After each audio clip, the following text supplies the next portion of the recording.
Good morning, students. Welcome to yet another lecture of Physics chapter number 3, Current Electricity.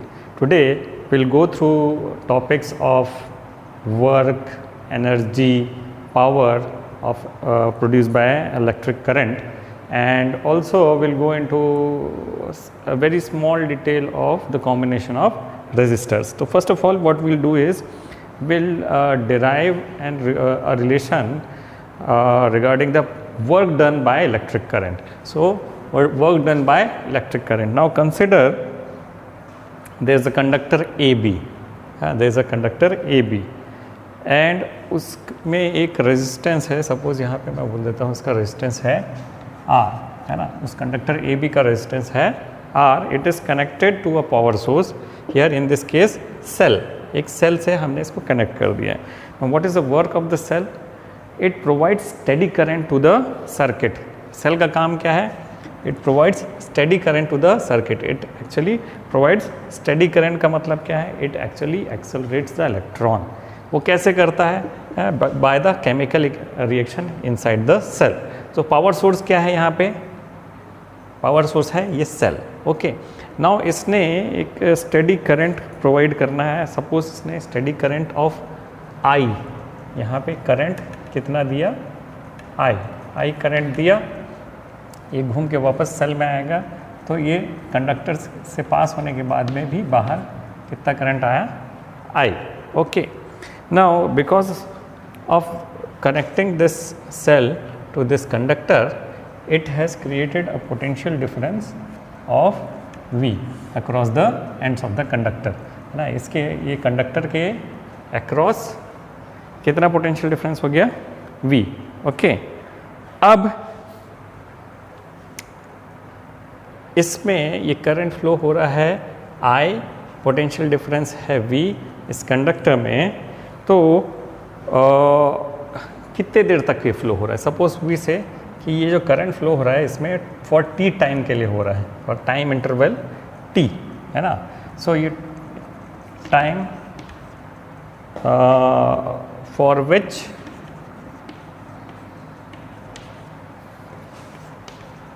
The current flows through A B conductor is T. Okay. अगर T time के लिए current flow हो रहा है तो what is the charge flowing through this conductor, है ना. Since we know I is equal to Q upon T, तो क्यू कितना फ्लो हो रहा है यहाँ पे? चार्ज कितना फ्लो हो रहा है? Q is equal to I into T. Okay. So total charge flowing through the conductor in time T is I T. Okay. अब हम थोड़ा सा याद करते हैं definition of potential difference. Potential difference का डेफिनेशन क्या है? Work done per unit charge, है ना. What is the definition of potential difference? Work done in carrying unit charge from से point A to point B. ये उसका potential difference होगा, है ना. तो मैं यहाँ पे अगर लिखूँ कि what is work done per unit charge, है ना. इसको कैरी करना है from A to B. It is equal to V. Work done per unit charge in in carrying unit charge from A to B. Charge unit charge को A से B में ले जाने के लिए कितना वर्क करना पड़ रहा है हमको? V, है ना, potential difference. So total work कितना करना पड़ रहा है जब हम Q चार्ज को लेके जाएंगे? Q चार्ज को अब यहाँ से Q चार्ज को हमको यहाँ लेना है, तो ये हो जाएगा QV, टोटल वर्क डन. यानी टोटल वर्क डन कितना होगा Q चार्ज को ले जाने के लिए? Q multiplied by V. Okay. Q is हमने बताया IT है ना. तो टोटल वर्क डन हो जाएगा V I into T. Total work done कितना हो गया? V I T. या मैं इसको सिर्फ डब्ल्यू से दिखाता हूँ.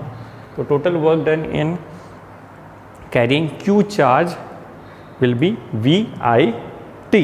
Okay. VIT is the work done in moving total current for t seconds or t time from conductor, इस कंडक्टर के थ्रू इसको ये चार्ज को फ्लो होने के लिए कितना वर्क डन करना पड़ रहा है, VIT. ये बहुत इंपॉर्टेंट रिलेशन है. ओके. नाउ आपके मालूम है कि अगर एक करंट फ्लो होता है किसी कंडक्टर से, तो depending on its resistance, resistance क्या करेगा, इसको डिसिपेट करेगा, है ना, इस वर्क को डिसिपेट करेगा. यानी खर्चा कहाँ होगा, यहाँ से दिया खर्चा कहाँ हुआ, रेजिस्टेंस में है, रेजिस्टेंस ऑफ द कंडक्टर में खर्चा हुआ, है ना. सोर्स ने जो भी करंट इसके थ्रू दौड़ाया, तो वो करंट खर्च कहाँ हो गया, करंट की एनर्जी कहाँ खर्च हो गई, इस रेजिस्टेंस में. करंट तो खर्च नहीं हुआ, करंट तो सिर्फ एनर्जी कैरियर है, वो कैरी कर रहा है एनर्जी को, सेल से निकाल रहा है एनर्जी और रेजिस्टेंस में खर्च कर रहा है. तो यहाँ पे वो खर्च कैसे हो रहा है, खर्च हो रहा है in the form of heat. अब वो हीट कैसे जनरेट होगा उसको हम थोड़ी देर बाद डिस्कस करेंगे, बट वो हीट में जनरेट हो रहा है. हीट में यानी ये कंडक्टर से जब करंट पास हो रहा है तो करंट कंडक्टर हीट हो रहा है. अब वो हीट जो है वो कितना प्रोड्यूस हुआ, ये वर्क डन के बराबर हुआ. अब उसके लिए हम एक और चीज़ कर सकते हैं कि हम क्या कर सकते हैं, since V is equal to IR है ना, तो मैं ये V की वैल्यू यहाँ पर रख दूँगा, और अगर मैं बोलूँ कि हीट है H which is equal to W, तो IR into I into T, यानी H is equal to I square R T. ये heat dissipated by the conductor होगा, H is equal to I square R T, है ना. और ये इसका unit क्या होगा, वर्क की यूनिट या एनर्जी की यूनिट क्या होती है, जूल्स होती है. इसका एक और फॉर्मूला हो सकता है W इज इक्वल टू, अगर मैं V के I का अगर वैल्यू रखूँ तो ये हो जाएगा V इंटू I की वैल्यू क्या होगी, I की वैल्यू होगी V upon R into T, यानी ये हो गया V square by R T. ये भी एक फॉर्मूला हो गया, आपको याद रखना है. So W is equal to I square R T V square upon R T. ये दोनों फॉर्मूला हो जाएगा.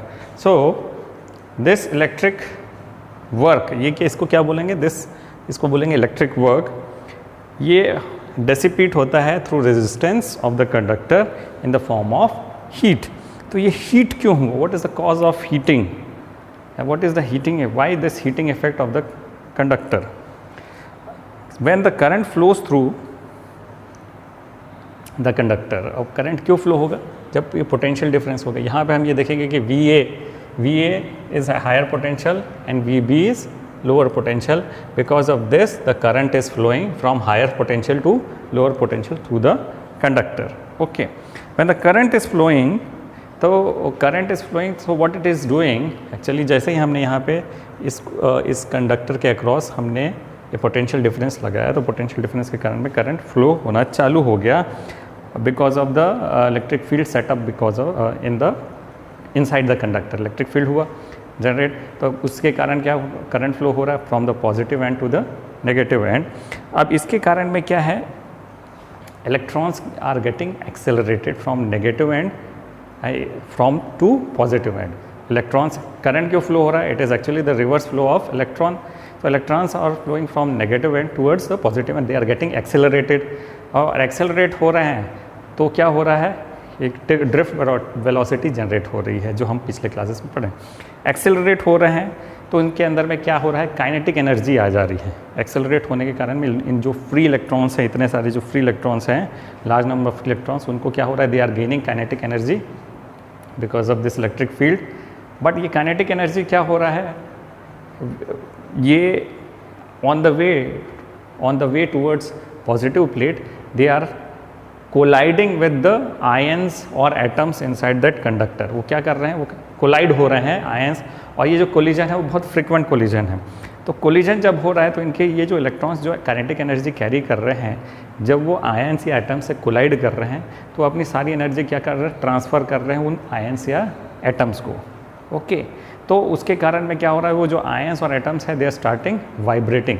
वो जनरली वैसे ही वाइब्रेट कर रहे थे because of the thermal energy, लेकिन ये करंट जब करंट फ्लो होता है और इसके कारण जो इलेक्ट्रॉन में एक्सेलरेशन जो आता है उसके कारण वो it is giving an additional kinetic energy to the atoms और ions present in the conductor, जिसके कारण वो वाइब्रेट होने लगते हैं। और ज़्यादा जैसा जैसा इसका मैग्नीट्यूड बढ़ेगा तो वाइब्रेशन का भी मैग्नीट्यूड बढ़ेगा, और बिकॉज द एटम्स अपने लैटिस स्ट्रक्चर के अलॉन्ग वो वाइब्रेट करने लगेंगे, तो इसमें ये जो काइनेटिक एनर्जी है that will be released in the form of heat, and that is why what happens is they get heated up when the current flows through it. Okay, so मैं इसको ये जो चीज़ है उसको मैं पढ़ देता हूँ। when a potential difference is applied across the ends of a conductor, an electric field is set up inside the conductor. Large number of free electrons present in the conductor get accelerated towards the positive end of the conductor and acquire kinetic energy. This is in addition to the kinetic energy due to their thermal motion. These accelerated electrons on their way suffer frequent collisions with the ions atoms of the conductor and transfer their gained kinetic energy to them. The atoms vibrate more vigorously and hence the conductor heats up due to the flow of current. Okay, so ये heat क्यों generate हुई, because the electrons when they are getting accelerated they have a frequent collision with the atoms और ions present inside the conductor, और उसके कारण में conductors के जो एटम्स हैं या आयंस जो हैं वो बहुत तेज़ी से वाइब्रेट करने लगेंगे, और जब वाइब्रेट करने लगेंगे तो it will release heat. Okay, तो ये बात हुई हमारी work done by electric current की। अब ये जो वर्क डन है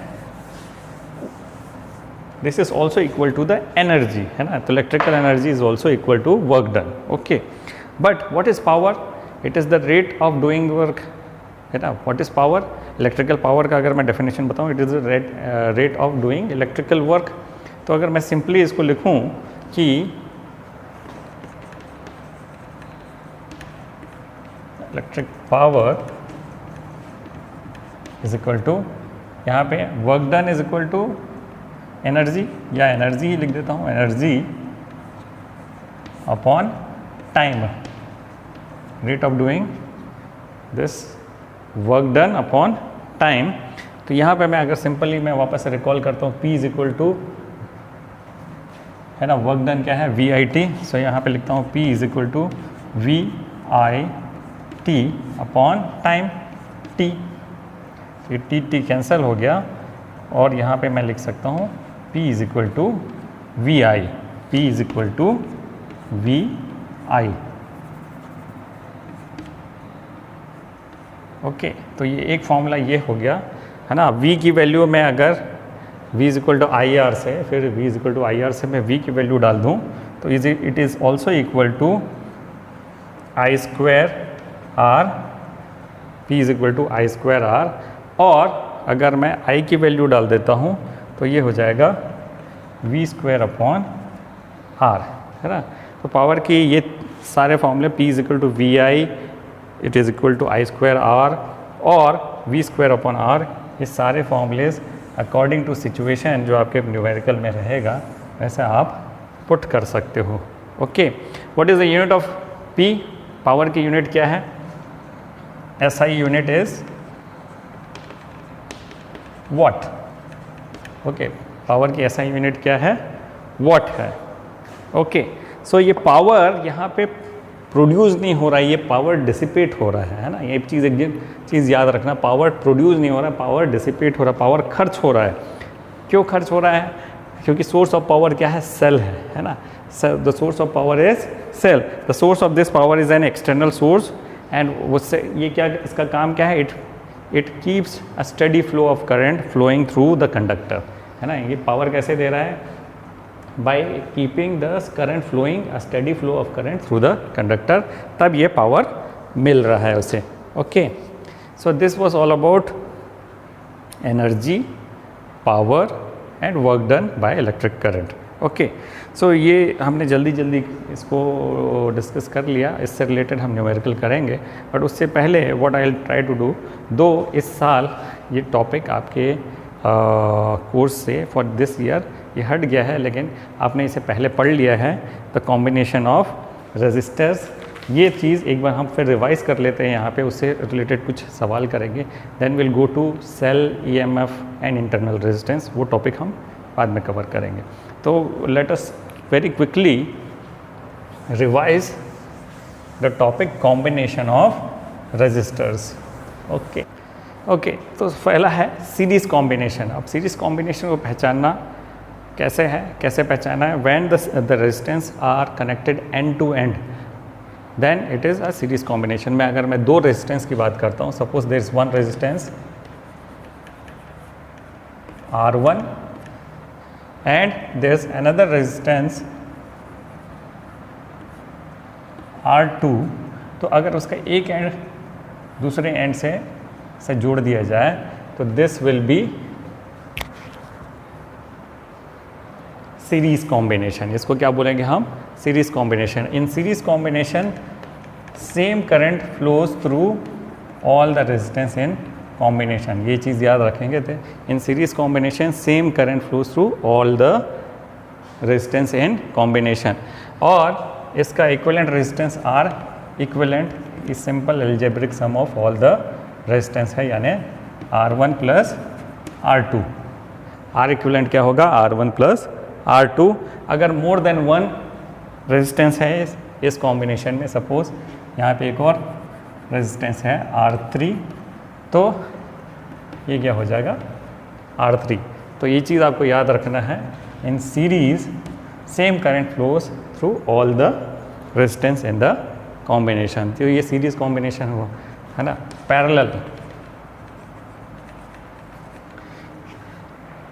पैरेलल कॉम्बिनेशन कैसे पहचानेंगे, when all the ends of the resistance are joined in one end and the other resistance are other end is joined in the other end, तो वो parallel होगा। कैसे होगा इसको देख लेते हैं। Suppose this is one resistance R1, this another resistance R2 है ना। उसके सिमिलर एंड्स जो हैं उसको एक तरफ ज्वाइन कर दिया, यानी दोनों एंड टू एंड नहीं ज्वाइन हो रहे हैं, एक का एंड दूसरे के एंड से ज्वाइन नहीं हो रहा है, ये दोनों सिमिलर एक ही तरफ, इनके दोनों एंड एक तरफ ज्वाइन हुए और दूसरा एंड दूसरे तरफ ज्वाइन हो गया, तो ये पैरेलल कॉम्बिनेशन है। इसमें क्या होता है, जो करंट है वो ब्रांचिंग आउट होने के कारण जो करंट फ्लो हो रहा है ना, ये ब्रांच आउट हो जाता है ना, और ये this current flowing will be the sum of the current flowing from in one resistance and the other resistance है, तो वो coming out will be I इस combination में। तो लेकिन इस resistance में I1 flow हो रहा है, इसमें I2 flow हो रहा है, but the potential difference will remain same in each of the resistance। यहाँ पे potential difference V will be same, यहाँ पे जो potential difference across same it will be same across both the resistance. Okay, तो यहाँ पे V will be same. Okay, तो V will be same, तो इसका R इक्विवेलेंट क्या हो जाएगा, 1/R equivalent is equal to 1/R1 plus 1/R2। Okay है ना। अगर नंबर ऑफ रेजिस्टेंस ज़्यादा हो गए, number of resistance in parallel ज़्यादा हो गए, तो वो क्या हो जाएगा, 1/R equivalent is equal to 1/R1 plus 1/R2 plus 1/R3, ऐसा बढ़ता जाएगा। तो this is a kind of revision, ये आप पहले पढ़ चुके हैं। अब इसके रिलेटेड एक सवाल करते हैं ताकि और ज़्यादा क्लैरिटी आ जाए। So suppose this a resistance, एक ऐसा नेटवर्क है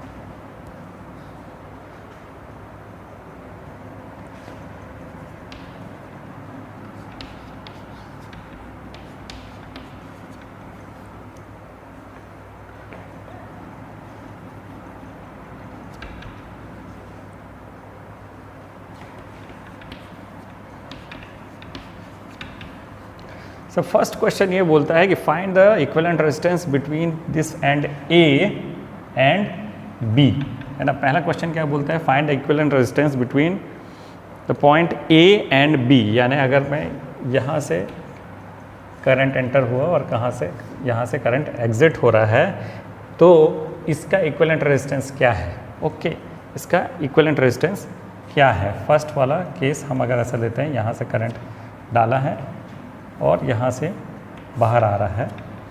ओके, तो what is the equivalent resistance of this. Okay, अब इसको आप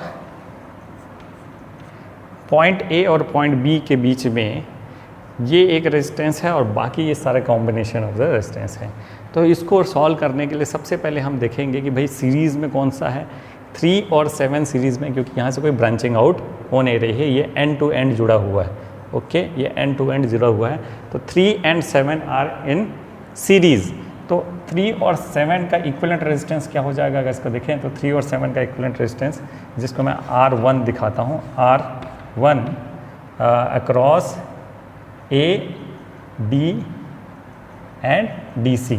ओके, या मैं R इसको क्या लिख देता हूँ, RAD प्लस RDC, ये हो जाएगा 3 + 7 यानी 10 ओम। इसका रेजिस्टेंस कितना हो गया, इक्विवेलेंट रेजिस्टेंस हो गया 10 ओम। अब ये एंड टू एंड नहीं जुड़े हैं, दोनों के एक एंड इधर जुड़ा है और दूसरा एंड उधर जुड़ा है। ओके, ये यानी कि ये जो इक्विवेलेंट है 10 ओम, वो पैरेलल कॉम्बिनेशन में है इस 10 ओम से। तो मैं इसका भी अगर निकाल दूं कि R10 + R10, यानी यहाँ पे 1/R equivalent is equal to 1/10 + 1/10, और दो ही को अगर मैं कर सकता, दो ही रेजिस्टेंस का कॉम्बिनेशन को मैं सिंपली ऐसे लिख सकता हूँ, R equivalent is equal to इसका रेजिस्टेंस मल्टीप्लाइड इसका रेजिस्टेंस, यानी 10 × 10 अपॉन इसका रेजिस्टेंस प्लस इसका रेजिस्टेंस, 10 + 10, ये हो जाएगा 100/20, यानी हो गया ये 5 ओम। यानी अब इन सारा कॉम्बिनेशन का जो है इक्विवेलेंट रेजिस्टेंस क्या हो गया, 5 ओम। अब क्या हो गया, ये 5 ओम का कॉम्बिनेशन जुड़ा हुआ है इस 5 ओम के कॉम्बिनेशन से, बट ये सीरीज़ कॉम्बिनेशन है, ये एंड टू एंड जुड़ा हुआ है। तो यहाँ पे ये 5 ओम, ये पूरा 5 ओम और ये 5 ओम, ये मिलके बन गए 10 ओम। क्या हो गया, ये मिलके बन गए 10 ओम। तो यहाँ पे मैं इसको लिख देता हूँ, R फॉर हियर R2 लिख देता हूँ। ये 5 ओम प्लस ये 5 ओम, यानी ये बन गया 10 ओम। अब ये देखिए, ये 10 ओम जो है, इस 10 ओम से कैसा जुड़ा हुआ है, पैरेलल में जुड़ा हुआ है। कैसे जुड़ा हुआ है, पैरेलल में जुड़ा हुआ है। तो ये यानी ये टोटल का जो इक्विवेलेंट रेजिस्टेंस है वो 10 ओम है, और ये इसका इक्विवेलेंट रेजिस्टेंस, इसका जो रेजिस्टेंस है वो 10 ओम है। तो ये पैरेलल में जुड़ा हुआ है। तो मैं यहाँ पे सीधे टोटल R इक्विवेलेंट इज 10 × 10/10 + 10, यानी कि ये हो गया 100/20 = 5 ओम। तो equivalent resistance across point A and B, इसका टोटल इक्विवेलेंट रेजिस्टेंस कितना हो गया, 5 ओम। ओके, ये 5 ओम का पॉइंट A और पॉइंट B के बीच में अगर मैं रेजिस्टेंस निकालूँ तो वो कितना हो गया, 5 ओम। नाउ इस क्वेश्चन को थोड़ा सा अलग तरीके से चेंज करते हैं। Now I have to calculate the resistance between point A and point D। तो यहाँ से करंट डाला और यहाँ से करंट निकला। ओके, यहाँ से करंट डाला और करंट निकला कहाँ से, इधर से। तो ये 2 टर्मिनल को अब मुझे देखना है। अब इस 2 टर्मिनल को देख रहा हूँ तो मुझे अब ये दिख रहा है कि ये जो है ये सीरीज़ में है। पहला तो ये जो RAB और RBC, मैं अगर इसको ऐसे लिखता हूँ, RAB + RBC। ओके, ये कितना हो गया, 10 + 5, यानी हो गया 15 ओम। ओके, नाउ ये जो कॉम्बिनेशन है हमने ये जो किया, now it is parallelly connected to this, है ना। इसको अगर आप देखोगे, इसको अगर मैं एक ही अगर रेजिस्टेंस मानूँ तो it is parallelly connected to this resistance 10 ohm से।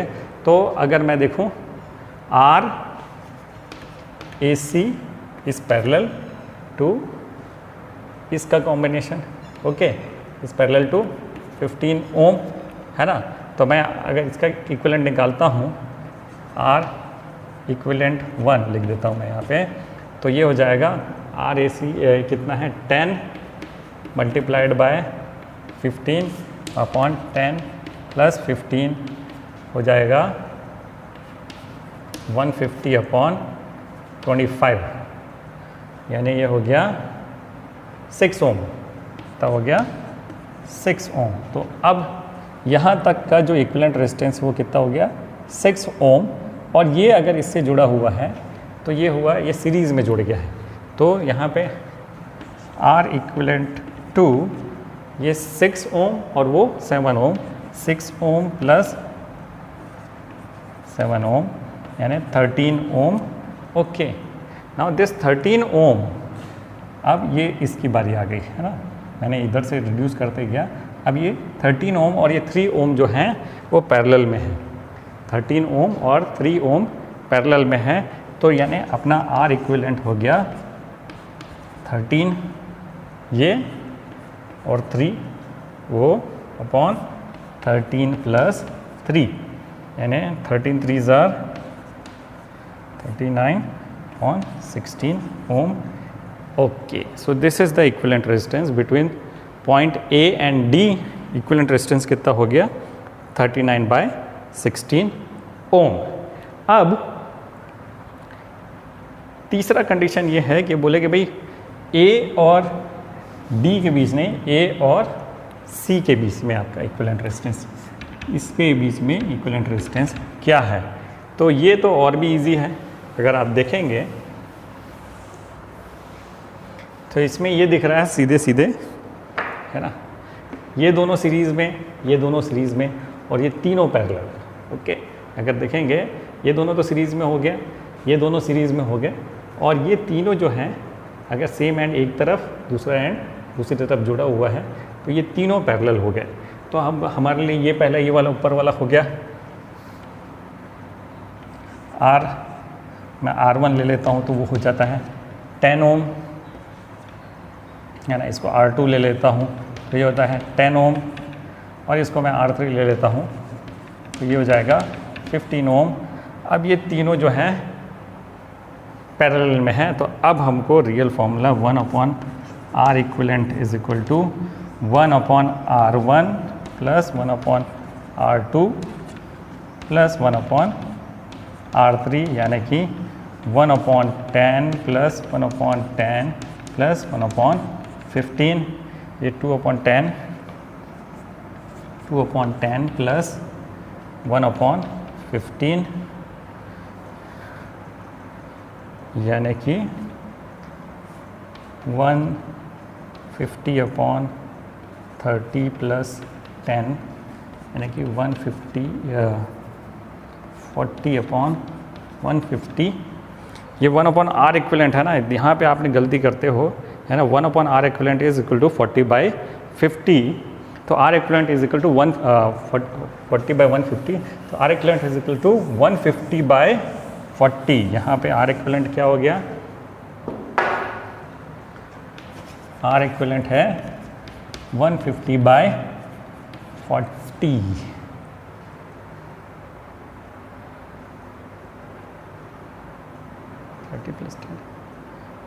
यानी 15/4। तो इक्विवेलेंट रेजिस्टेंस क्या हो गया 15/4 ओम हो गया, है ना। इसको और भी अगर आप करेंगे तो ये 7.5 और 3.75 के करीब होगा। एक बार आप इसको कैलकुलेशन करके देख सकते हैं। So this is one question.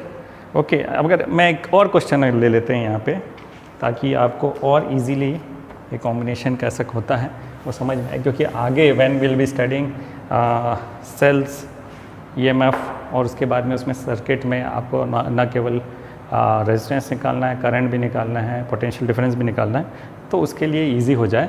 Suppose एक ए शेप में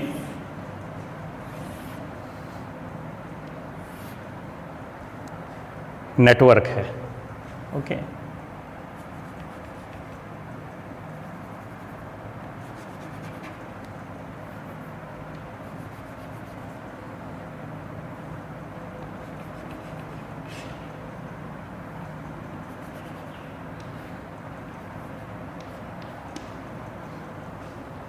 ओके, तो ये है पॉइंट ए बी सी